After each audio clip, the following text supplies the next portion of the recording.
Meus amigos, bom dia. Nós vamos prosseguir vendo hoje o capítulo 10, Preciosa Conversação. Hoje nós vamos ver uma conversa muito edificante entre Blandina e o ministro Clarencio. Então vamos acompanhar a leitura e vamos juntos refletir.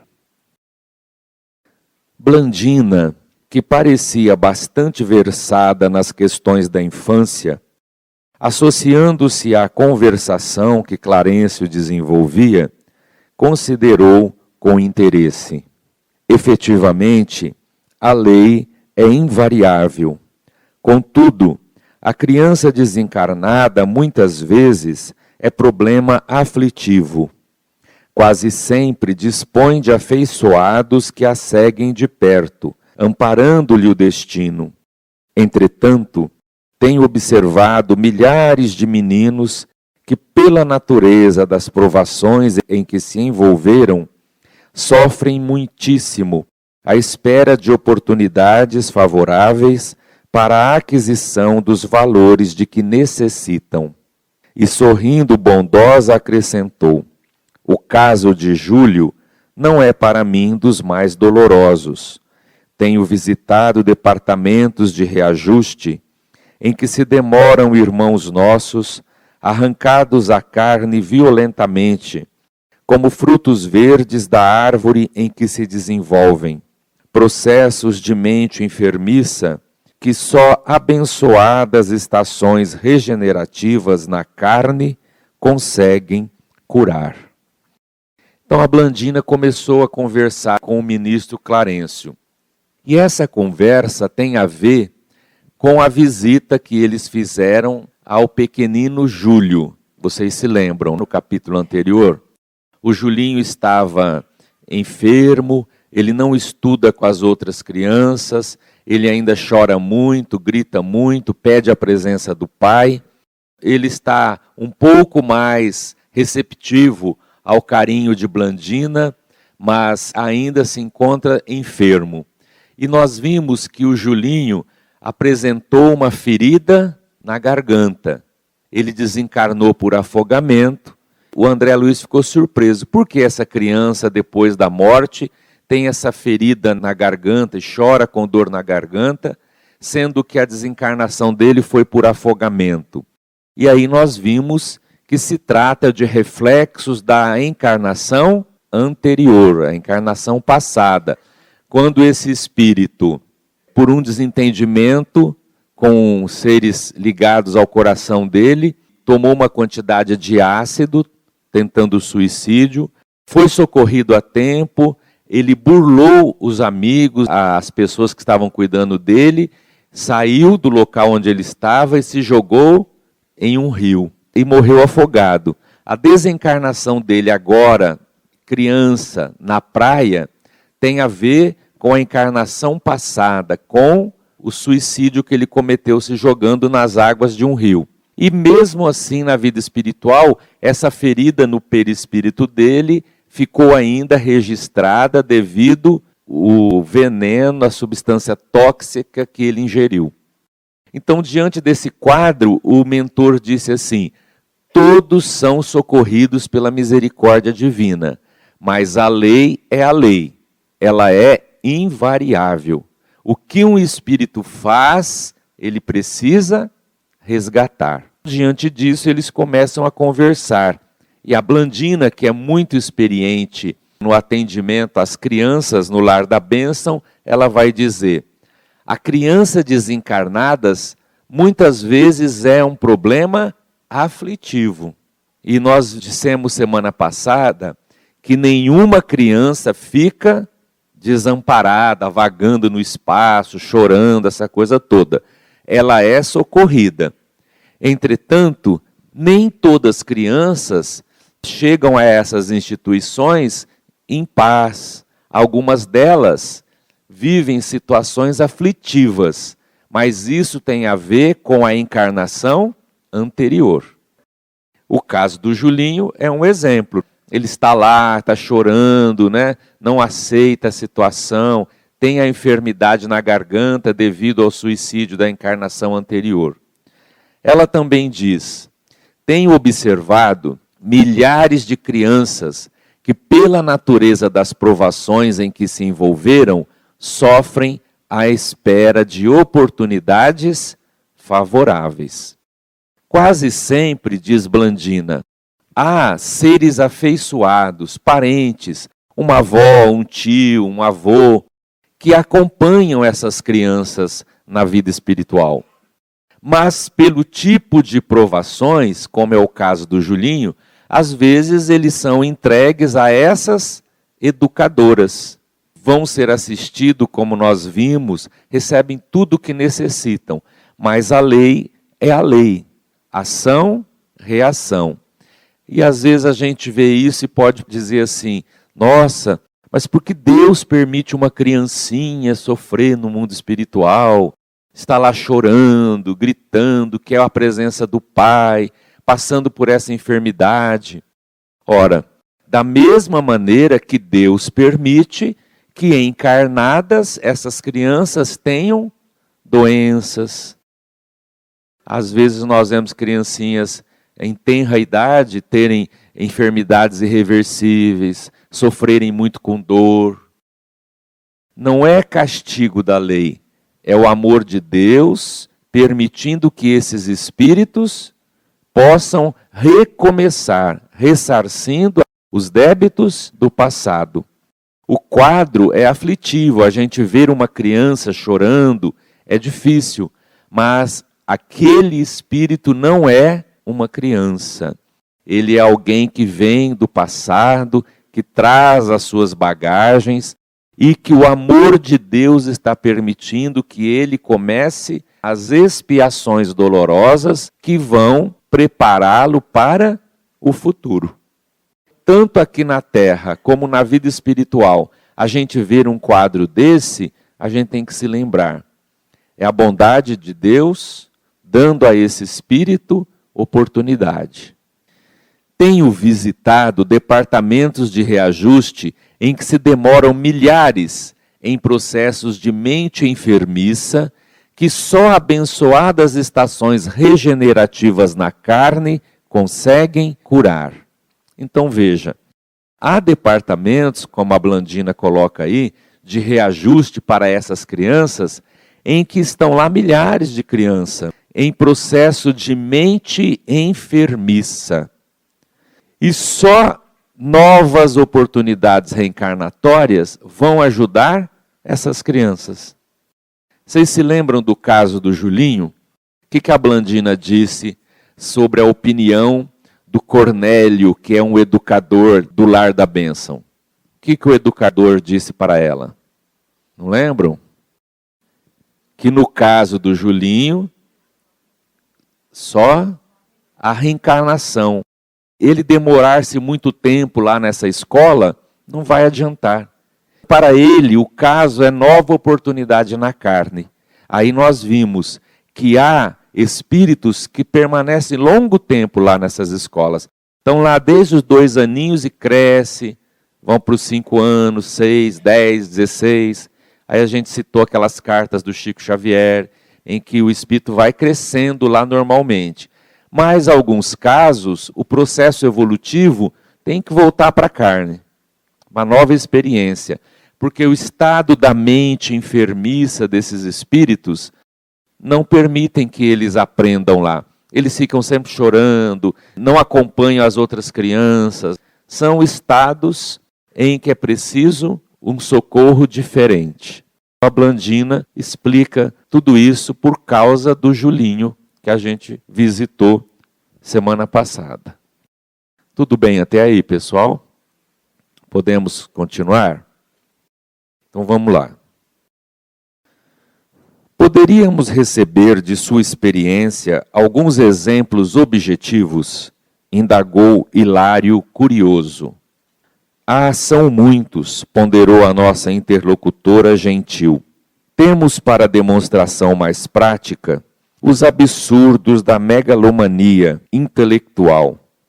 Há pessoas na Terra que não se acautelam contra os desvarios da inteligência e fazem da astúcia e da vaidade o clima em que respiram. Insistem na inércia do coração, abominam o sentimento elevado que interpretam por pieguismo e transformam a cabeça num laboratório de perversão dos valores da vida. Não cuidam senão dos próprios interesses, não amam senão a si mesmos. Não percebem, contudo, que se ressecam interiormente e nem imaginam os resultados cruéis da cerebração para o mal. Frequentemente, na luta mundana, avultam na condição de dominadores poderosos, com vastíssimo potencial de influência sobre amigos e adversários, conhecidos e desconhecidos. Mas esse êxito é ilusório.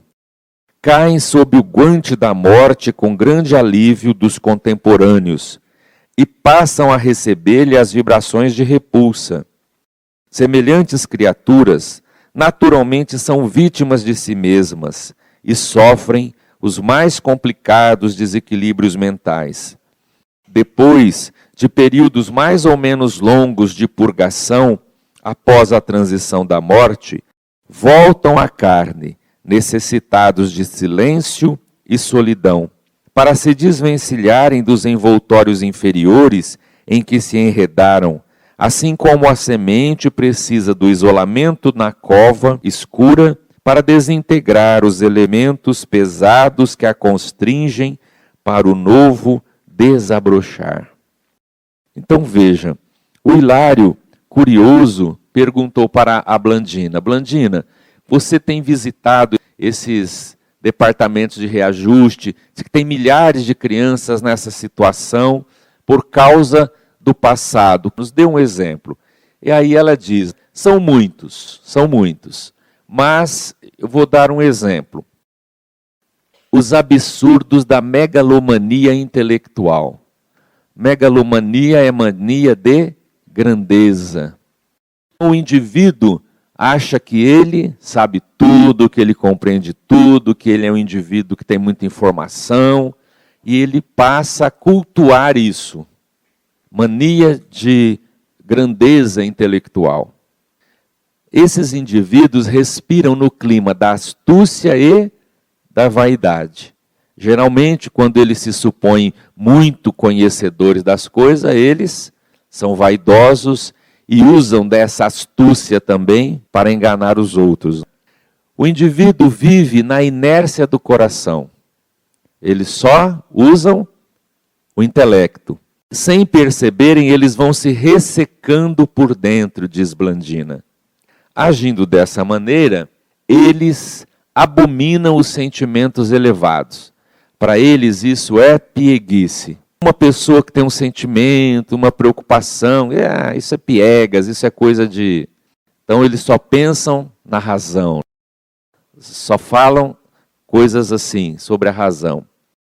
Geralmente são dominadores poderosos. São astutos, são inteligentes. Acabam dominando as pessoas à sua volta, influenciam muito as pessoas por causa do grande conhecimento. Influenciam os outros, tanto amigos quanto inimigos. E diz Blandina que, na verdade, eles são vítimas de si mesmos. Após a morte, vivem períodos de perturbação, purgando todo esse mal que fizeram, até que voltam à carne necessitados de silêncio e solidão. Então ela dá esse exemplo. O indivíduo que foi na terra assim, só usou a razão, o raciocínio, a inteligência, foi astuto, foi vaidoso, ludibriou, nunca usou o coração, sempre a razão, por isso o poder influenciou as pessoas. Quando chega a morte, esses indivíduos voltam para a vida espiritual ressecados. E aí passa um período mais ou menos longo de sofrimento na vida espiritual, até que vão voltar à carne. E aí necessitam de silêncio e solidão. Um indivíduo como esse, que chega à vida espiritual, vão voltar aqui à Terra num regime muito difícil. Veja só, abusou da inteligência. Agora volta no silêncio e na solidão. Então, como será isso? Imaginem, né, o quadro de sofrimento. Mas é o melhor para esse espírito, permanecer ali no silêncio, quietinho, sozinho, aprendendo. E às vezes vem crianças assim, deformadas, deficientes, que ficam ali doentes, às vezes no leito, 8, 10, 12, 14 anos. Aí desencarnam, vão para a vida espiritual, vão recomeçar.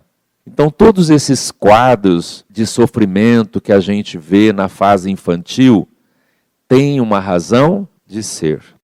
Lógico que a gente se compadece. Ninguém vai chegar lá numa criancinha cega, muda, surda, que está lá chorando num bercinho, e falar assim, minha filha, pode espernear, você fez mal, imagina o que você não fez, sofre agora, paga sua dívida. Não, ninguém vai fazer isso, né, diante do sofrimento. A gente vai se compadecer, é um espírito em sofrimento, ressarcindo uma dívida, é alguém que errou. Todos nós erramos. Então a nossa postura vai ser de piedade, de compaixão. O que a gente puder fazer, a gente vai fazer para amenizar. Mas a gente precisa entender que essa situação que a criança vive não é por acaso. Existe uma justiça acima da justiça humana. E nem é castigo de Deus. É a oportunidade daquele espírito se reerguer. Oi. Se a criança vem com problemas, que a mãe é picada e depois a criança nasce nessa situação. Lógico, o acaso não existe. A lei vai usar um mosquito e isso vai acontecer. Vai afetar a mãe, vai afetar o feto em gestação, a criança em gestação, e ela vai ter uma complicação. E se não existisse o mosquitinho? A lei encontraria uma outra coisa, uma deficiência qualquer. Sempre há uma razão de ser pelas coisas. Mas nós já vimos e vamos ver aqui que muitas vezes existe também a falta de cuidados dos pais. E que muitos projetos são interrompidos porque os pais não cuidaram. A gente vai ver já já também isso. Qual quadro você fala do Gregório? O Gregório tinha isso. Lembra que ele tinha poder, influenciava, ele não aceitou quando ele chegou no mundo espiritual, que ele era só razão. Você está se referindo a uma criança, por exemplo, que tem uma síndrome de Down e é um grande músico, é isso? Como que ela tem uma capacidade musical tão grande e geralmente esses casos são espíritos que tiveram ligado à ciência ou à música, a alguma capacidade que eles desenvolveram, mas que não utilizaram de maneira positiva. Hoje eles vêm para refazerem o que fizeram, só que trazem as deficiências. Então você vê aquele cientista, esclerose múltipla, dando contribuições, mas totalmente enfermo, com deficiências. O caso do Jerônimo, o Jerônimo também é um espírito altamente endividado. Só que saldou essas dívidas numa situação de sofrimento, mas um espírito consciente, porque ele vivia aquilo e não reclamava, não lamentava, né? Não se abateu, nunca brigou com Deus, pelo contrário, ele agia de uma maneira positiva. Mas são espíritos que conseguem essa madureza e aí estão em condições de pagar os grandes débitos, né? Uma situação que está vivendo agora, a gente não sabe o passado, né?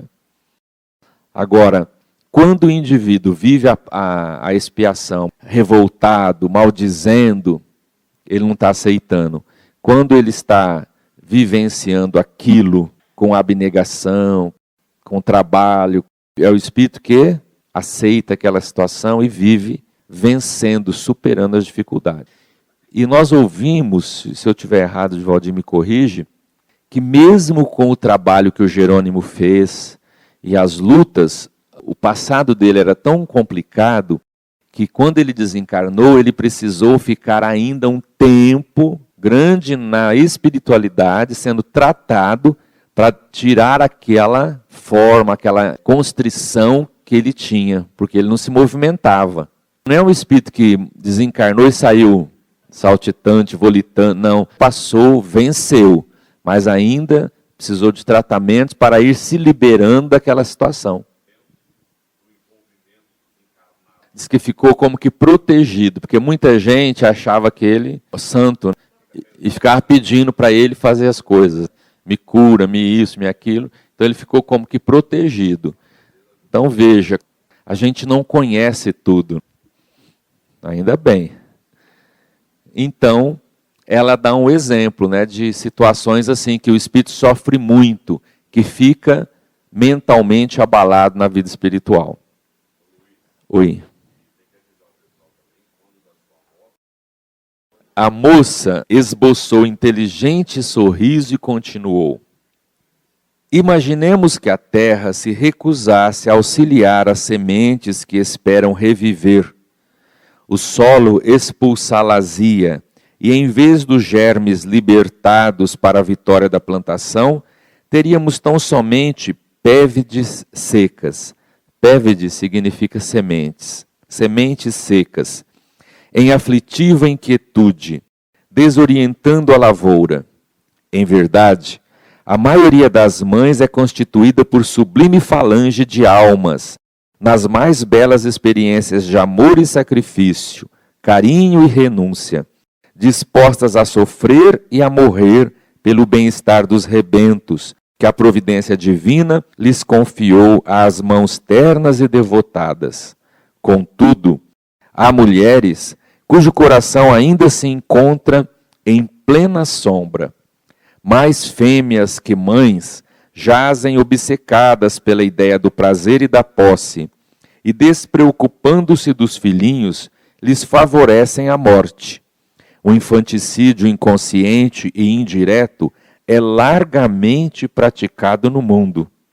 E como o débito reclama resgate, as delongas na solução dos compromissos assumidos acarretam enormes padecimentos nas criaturas que se submetem aos choques biológicos da reencarnação e veem prejudicadas as suas esperanças de quitação com a lei.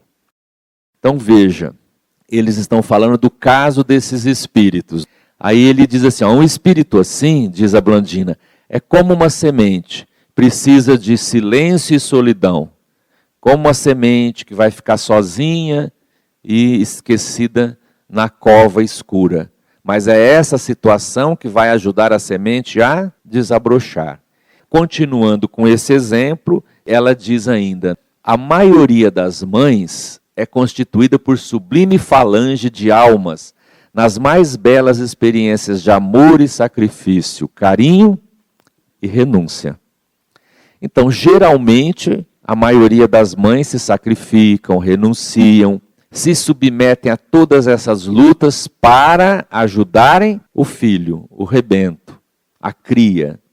Elas agem pelo instinto de mãe, a maternidade, o sentimento elevado, a maioria, mas nem todas são assim.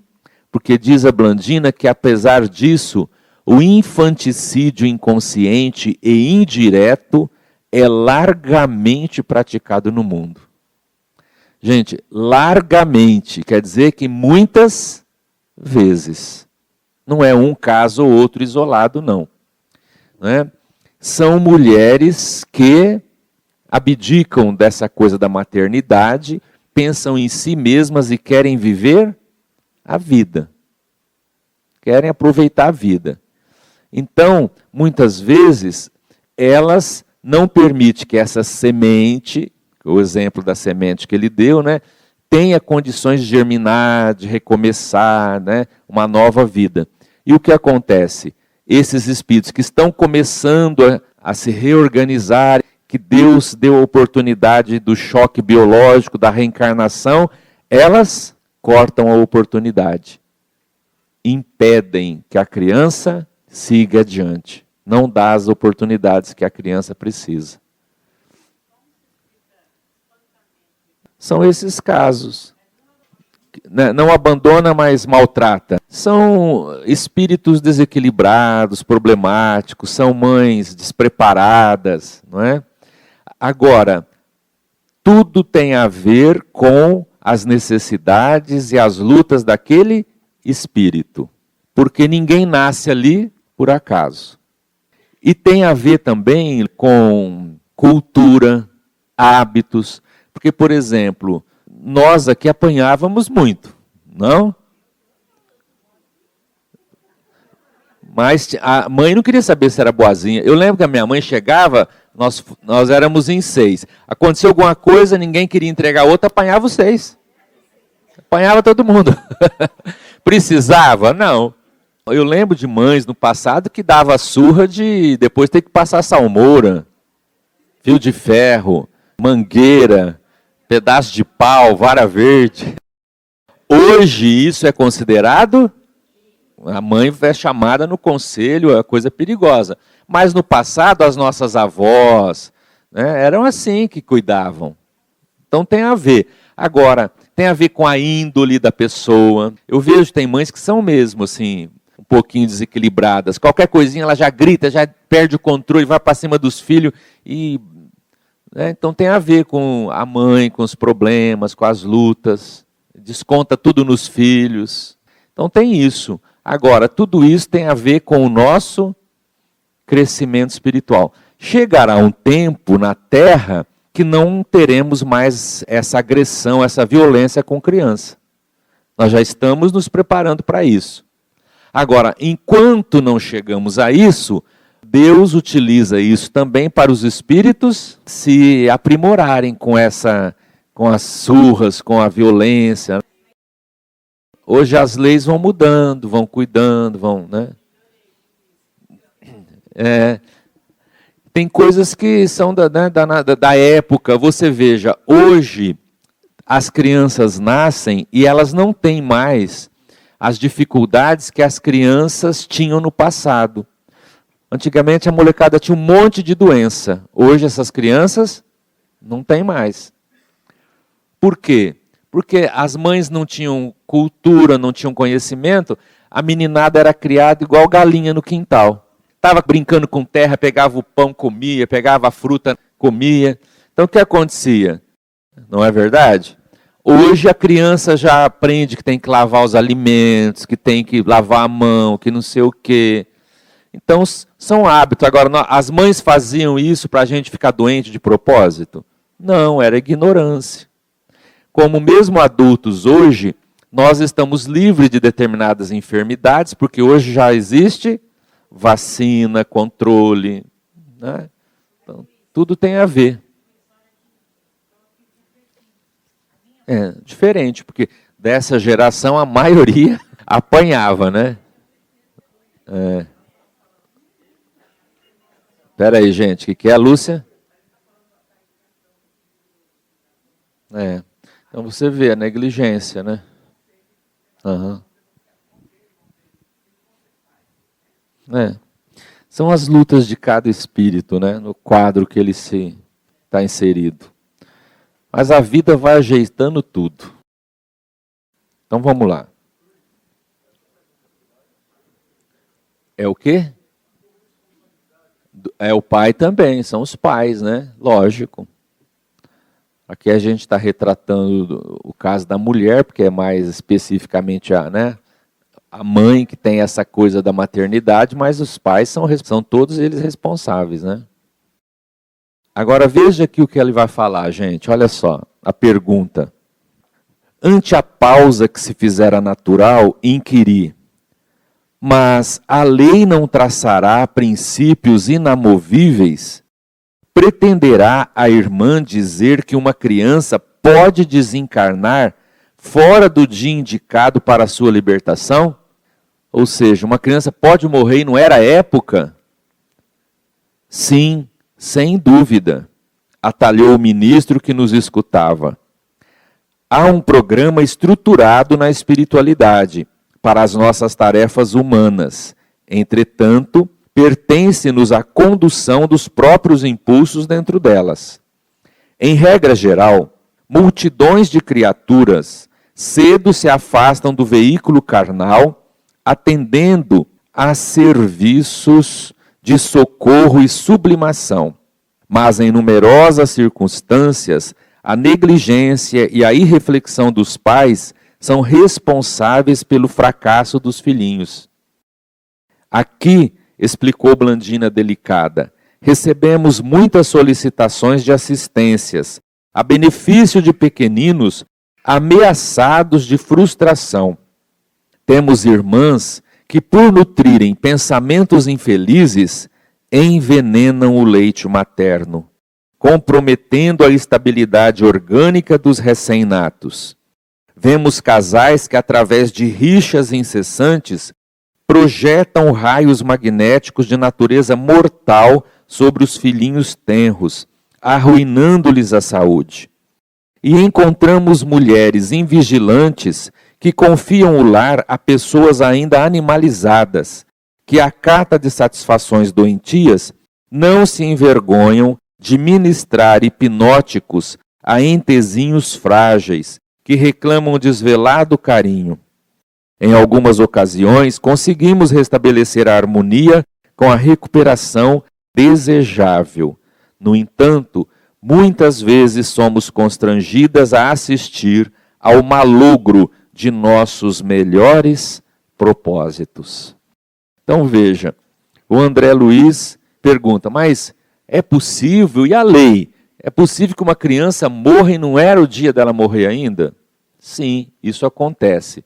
E o ministro é que responde, dizendo que, às vezes, a negligência dos pais permitem isso. Então ele diz assim, a causa da morte na infância são resgates necessários e tarefas de socorro ou devido à negligência e irreflexão dos pais. Então o que seria resgates necessários? É o caso do Julinho. Ele ia morrer em tenra idade por causa do suicídio do passado. Há crianças que morrem em tenra idade resgatando problemas da encarnação anterior. Às vezes, há crianças que morrem em tenra idade por tarefas de socorro. Há casos em que a criança vem para cumprir um período pequeno como instrumento de despertamento da família ou dos pais. Já viram casos assim que a criança desencarna, mexe na família inteira? Às vezes, a criança morre em tenra idade por isso, para ajudar a família, para mexer com todo mundo, despertar, fazer alguma coisa ali. Às vezes é resgate, às vezes tarefa de socorro, mas algumas vezes é devido à negligência e irreflexão dos pais. A criança acaba desencarnando antes. Que jeito? Como que é essa negligência dos pais? Aí ele diz, olha lá, mães com pensamentos infelizes envenenam o leite materno. Imagina, uma mãe com pensamento infeliz, com raiva, com ódio, dando de mamar e xingando, falando, nutrindo pensamentos mais desequilibrantes. Hoje a ciência já mostra para nós que esses estados psicológicos afetam a nós mesmos e aqueles que estão à nossa volta. Imagina uma criança, um corpinho ainda com os órgãos por desenvolver, frágil, debilitada. A mãe com essa coisa toda, ela é capaz de envenenar o leite, diz aqui o mentor. Não somente na evangelização, em vários aspectos a gente está vendo isso, a preocupação da maternidade. Hoje a gente já vê assim, a maternidade assistida, em que o marido vai junto, às consultas, às conversas, em que o marido e a mulher têm tarefa para fazer em casa, colocar música, ficar acariciando a barriga, conversando com o bebê. Música, eles falam música clássica para a mãe ouvir, para o bebê ouvir, não é? Tudo isso são recursos que ajudam. A evangelização, o passe para a gestante é excelente, auxilia muito. Existe essa preocupação, existe esse trabalho, mas ainda hoje a coisa é brava. A gente sabe os casos que existem de mães assim. Oi. Estava no quadro das necessidades desses espíritos. A criança que nasce, a mãe morre no parto. E a gente sabe, puxa, passar a vida sem mãe. Há crianças que os pais morrem no acidente, só sobram as crianças. Aí vai para cada avó. São as necessidades de cada espírito reencarnante. Vai faltar esse ingrediente. Vai faltar. No passado ela pode não ter valorizado o amor de mãe. Tudo tem uma razão, nada é por acaso. Casais entre rixas incessantes arruinando a saúde dos rebentos. Olha como isso é importante. Então o casal que briga, xinga, bate um no outro, entre tapas e beijos. Só bonitinho na música, viver entre tapas e beijos, olha como acontece. Isso vai arruinando a saúde dos filhos, porque o ambiente vai ficando impregnado dessas coisas desequilibrantes, dessas situações. E as crianças que são frágeis, é muito comum casais virem ao centro espírita porque a criança está perturbada. O bebê não dorme, chora. Mas você conversa um pouquinho, não é a criança que está perturbada. Quem estão perturbados são os pais. Aí tem que mudar culto do evangelho, frequentar o centro, tomar passe e tal. Aí as coisas melhoram.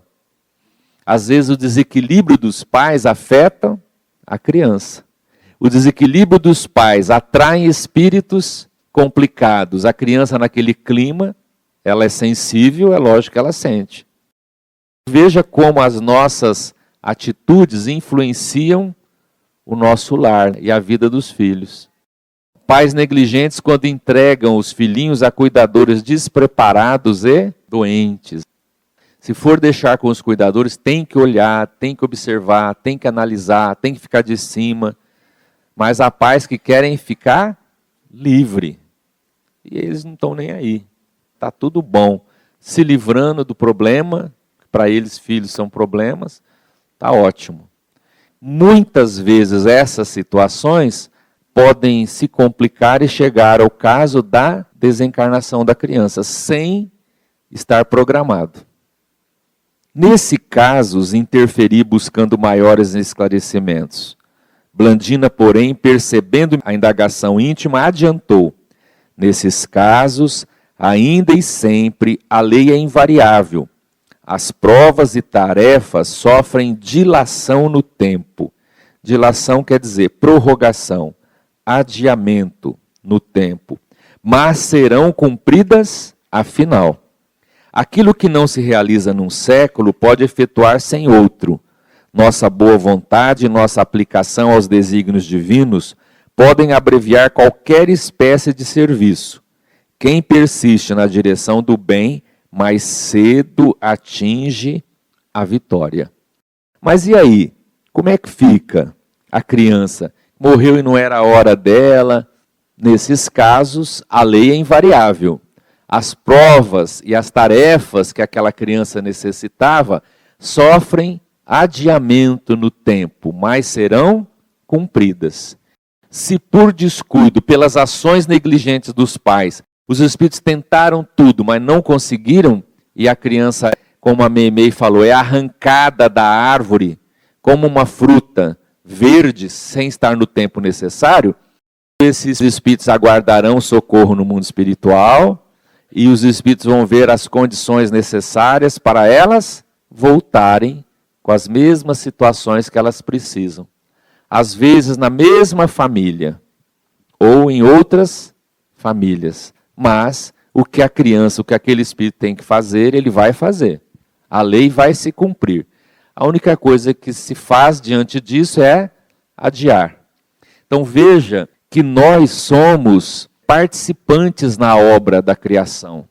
Nós não somos robôs que obedecemos tudo programadinho.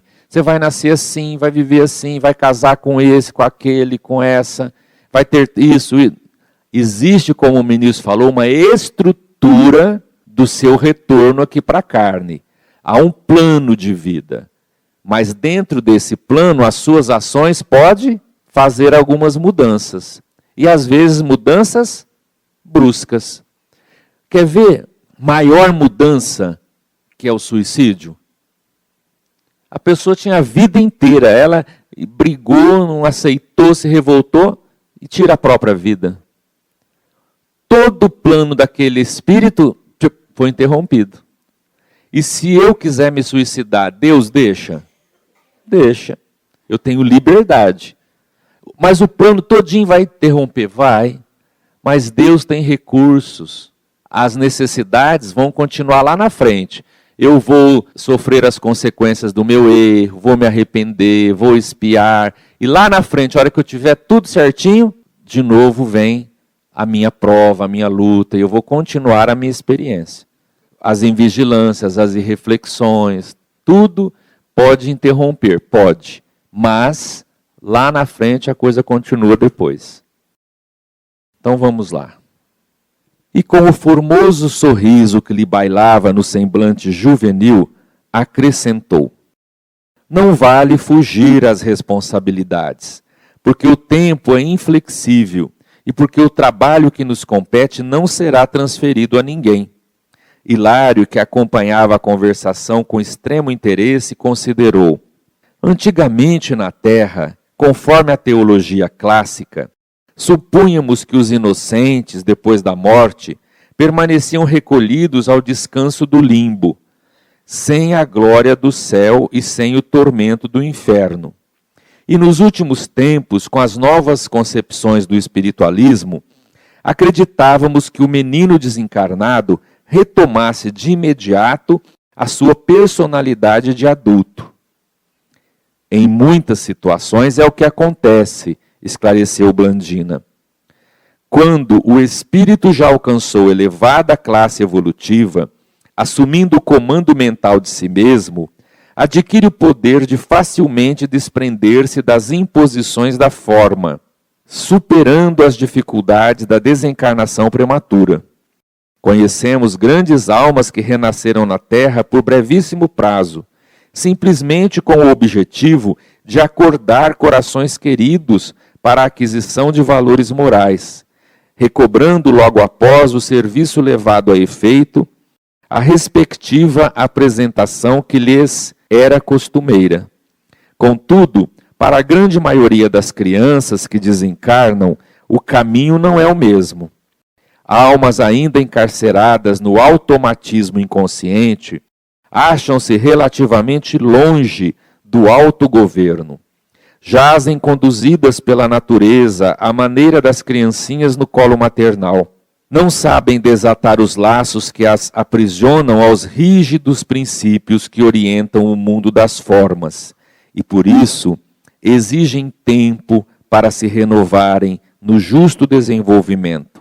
É por esse motivo que não podemos prescindir dos períodos de recuperação para quem se afasta do veículo físico na fase infantil, de vez que, depois do conflito biológico da reencarnação ou da desencarnação, para quantos se acham nos primeiros degraus da conquista do poder mental, o tempo deve funcionar como elemento indispensável de restauração.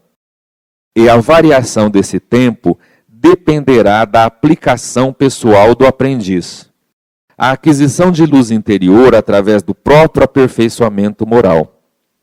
Encantava-nos a exposição clara e simples de nossa interlocutora, cuja palavra tangia com tanta felicidade graves problemas da vida.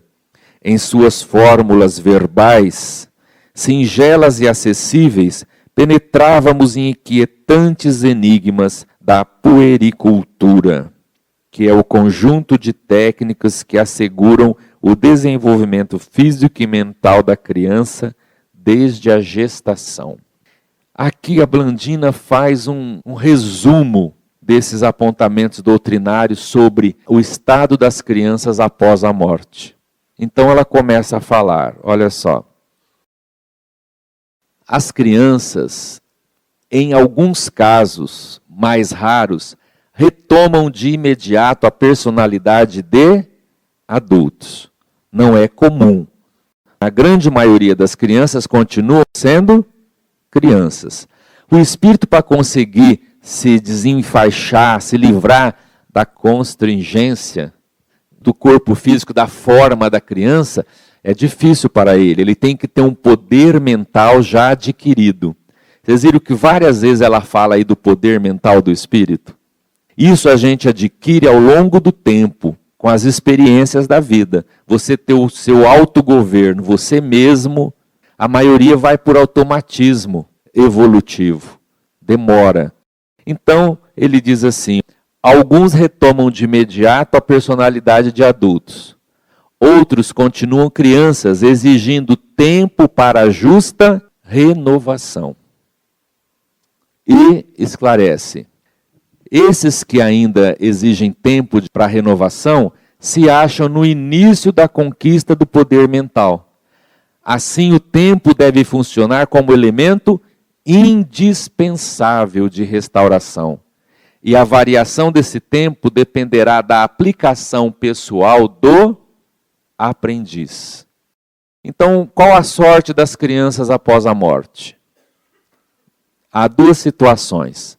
Algumas, que são mais raras, retomam a personalidade de adulto anterior. A maioria continuam crianças, exigindo tempo para se adaptarem à evolução. Essas crianças que continuam crianças, elas necessitam do tempo, esse elemento importante para a restauração delas. E quanto tempo? Fica 1 ano, 2 anos, 3 anos? Vai variar esse tempo dependendo da aplicação pessoal do aprendiz. Não é assim, criança vai ficar lá 5 anos, todas elas, 3 anos, 10 anos, não existe. Vai depender do estado de cada criança. O Julinho que nós estamos vendo vai ficar muito tempo lá? Os educadores são de opinião que ele deva retornar já para a encarnação, para ajudá-lo. Vai ser o método que vai ajudá-lo mais. Então, as crianças ficam nessa situação após a morte. Ou retomam a posição de adultos ou continuam crianças. E essas que continuam crianças, todas são amparadas em instituições especializadas em cuidar das crianças. Não existe criança vagando no além, desamparado, chorando, querendo o pai, querendo a mamadeira. Nada disso. Não existe isso, gente. Se nós, na sociedade, nos preocupamos com criança, você acha que a lei divina vai largar a criança abandonada? A gente tem que ter bom senso. Depende o caso. O Julinho está sentindo a garganta por causa do caso lá, mas ele não se lembra do passado, só essa impressão dolorosa na garganta. Há crianças que desencarnam assim em tenra idade e, por estarem ainda pouco tempo na carne, é mais fácil para elas lembrarem, terem percepções e voltarem ao estado anterior com a ajuda de benfeitores. Cada caso é um caso, não existe assim regra. Há crianças que, por exemplo, como eu falei domingo passado, continuam crescendo lá, vão para a escolinha, as tias tomam conta, vão se adaptando, continuam evoluindo. Ficam moças lá, aí que vão voltar para cá, para reencarnar. Eu já vi caso de Valdo Franco falar assim, ó, a senhora guarde o brinquedo dela, que ela logo vai voltar. Foi um impedimento da matéria, um problema, então ela vai voltar logo. Tem criança que volta logo com mesmo os pais. Pode acontecer. Então é muita coisa. As lembranças e tudo mais. Mas não é só o corpo, é o esquecimento do passado. É o esquecimento do passado. Não é o corpo só que abafa. Ela restringiu lá o perispírito. As lembranças são apagadas. Geralmente ela não vai lembrar nada, porque são estágios evolutivos. Há um caso, a criança ia nascer, 9 meses, já ia nascer. Houve um acidente e a mãe morreu e a criança morreu. O que aconteceu? A criança nasceu no plano espiritual. A mulher deu à luz lá. E a criança nasceu lá. E continuou bebê, aprendendo lá. Então veja como há variantes e mais variantes. A coisa é muito complexa, né? Porque morreu. O corpo da criança físico e da mãe morreu. Só que a mãe saiu do corpo ainda grávida. O feto foi junto, o espírito foi junto. Ela foi socorrida e eles disseram assim, ó, ela está com a criança ainda. Eles estão no processo, não aconteceu a separação. Levou para o hospital na colônia, cuidaram da mãe, e ela começou a despertar, e eles dizendo, olha, nós estamos levando a senhora para o hospital, vai fazer a cesariana. Fizeram a cesariana no perispírito, tiraram a criança, nasceu lá. Então veja quantos detalhes existem. A mensagem pelo Chico Xavier, no livro Quem São. É muito interessante os casos. 6 anos. Você vê como que as coisas são difíceis. O Carlos Alberto, né? Quando desencarnou, ele, especificamente ele, voltou ao passado dele. Quando ele era aviador, numa guerra, São Paulo contra Minas, 1932. Revolução de 32, ele morreu e ele descreveu tudo, que ele lembrou tudo. Agora, por que ele lembrou? São coisas que o espírito gravou, necessita, é de cada um. Qual o caso? Julinho? Ele não era menino, esse homem. Ele voltou ao passado, às lembranças, mas ele não ficou criancinha. Ele lembrou só. A lembrança veio de tudo. Mas ela está ligada à vida física. E ela percebeu que estava grávida ainda. Quando ela desperta, a preocupação dela é o bebê. E o bebê estava ligado a ela. Ela não tinha condição de fazer assim, ô dona fulana, a senhora já desencarnou, fica tranquila. A senhora não tem mais o bebê aí, mas ele está ligado ao seu psiquismo. A senhora vai fazer um parto mental para desligar. Ela não sabe nada disso, poder mental. Continuaram junto, a mãe lá, a criança nasceu lá e vai. Então são coisas para a gente ver quantos detalhes existem. É muito grande. Da mãe, né? Nós não sabemos, né? Nós não sabemos. A Blandina, continuando, ela diz assim, gente, eu não vou ler que já venceu o prazo, só para a gente encerrar. Podemos entender, então, os processos dolorosos das enfermidades congênitas e das moléstias insidiosas que assaltam a meninice no mundo. Reparações que nos martirizam na carne, mas sem elas não atingiríamos o próprio reajustamento. Diante de tudo isso, a Blandina esclarece. Com essa concepção, a gente entende as dores e as doenças da meninice no mundo. É processo do nosso mundo ainda. Kardec também fala de mundos superiores, onde a criança não tem problema nenhum. Pelo contrário, quando ela vai chegando 5, 6 anos, ela começa a desenvolver a intuição do mundo espiritual, já com 6 aninhos de idade. Então são mundos onde doenças físicas já não existem. Agora, no nosso nível, a gente vê esses quadros dolorosos. E ela diz, e isso tem que acontecer. É o nosso reajustamento. E aí ela diz assim, por isso que o corpo é uma espécie de carvão milagroso, absorvendo-nos os tóxicos e resíduos de sombra que trazemos no corpo espiritual. Então, o corpo espiritual tem os problemas do passado, gravou. Vem para o corpo é como se fosse um carvão, que absorve isso e aí as doenças, as limitações, as dificuldades. Mas aí, lá vendo tudo isso, a Blandina falando com tanta inteligência sobre a infância, o Hilário, muito curioso, pergunta, engraçado, Você, Blandina, nova ainda, falando tanto assim, eu pensei que Blandina fosse uma senhora velhinha, experiente, você é jovem ainda, né? Aí ela começa a falar dela. Um espírito maravilhoso, né, gente? Mas olha o que ela fala.